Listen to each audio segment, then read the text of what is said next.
But though underfunded, the reading campaign is having an impact on the reading culture in the communities where the campaign is executed. We are certainly not done with this National Library topic. It's close to our hearts. We'll be bringing you more on its progress in the next few weeks and months. You may want to look out for that. Finally, on the show today, a first lady with a literary spark. My name is Bisi Fayemi. I am the author of Loud Whispers, a collection of essays which was published in November 2017. I'm going to be reading from one of the chapters in the book, which is called All Animals Are Equal, but Some Are More Equal Than Others. I will be reading from page 91. The essay is my response to what happened in March 2016 when the Senate in Nigeria refused to pass the Gender and Equal Opportunities Bill when it went through its first reading. At the time, I was attending the Commission on the Status of Women in New York, and I was with my colleagues from other countries in Africa who had also heard the news about what had just happened in Nigeria. And so these colleagues of mine kept bombarding me with questions and inquiries, and it got me very agitated. So this is how I start. I found myself feeling very distressed, having to explain to my sisters, particularly from the African continent, why Nigeria finds it difficult to pass a bill on gender equality. Other African countries such as South Africa, Rwanda, Kenya, and Uganda, to mention a few, all have legislation that promotes and protects women's rights. These laws include affirmative action to create a level playing field in the area of women and political participation.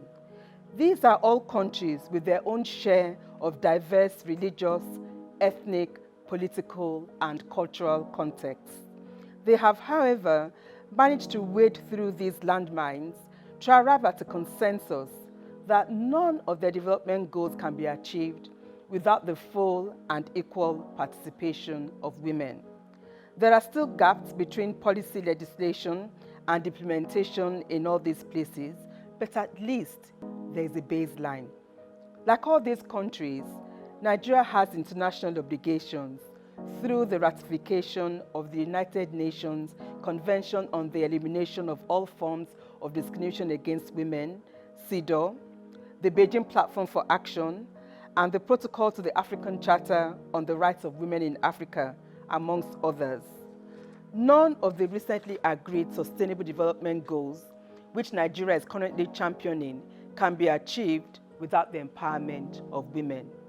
In Nigeria, our representatives keep beating the religion, culture, and tradition drum, as if we are the only country that is managing a diverse heritage. When women are being coaxed out to vote in large numbers, when women fuel the political machinery to get these men into office, sometimes losing their lives in the process, their religion, ethnicity, and culture does not matter then. However, when it comes to allocation of positions, passing legislation that will empower them, and generally acknowledging them as full and equal partners in governance, that is when the religion, culture, and tradition card is played. The annoying part is, at every opportunity, these leaders keep saying, we recognize women as equal partners in development, or God created us equally.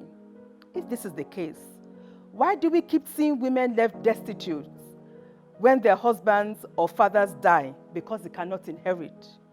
Why do so many women and girls keep being battered and killed? Why do we have such abysmal numbers of women in decision making? Why does it seem as if misogyny and religious dogma have gradually but firmly become part of our daily existence?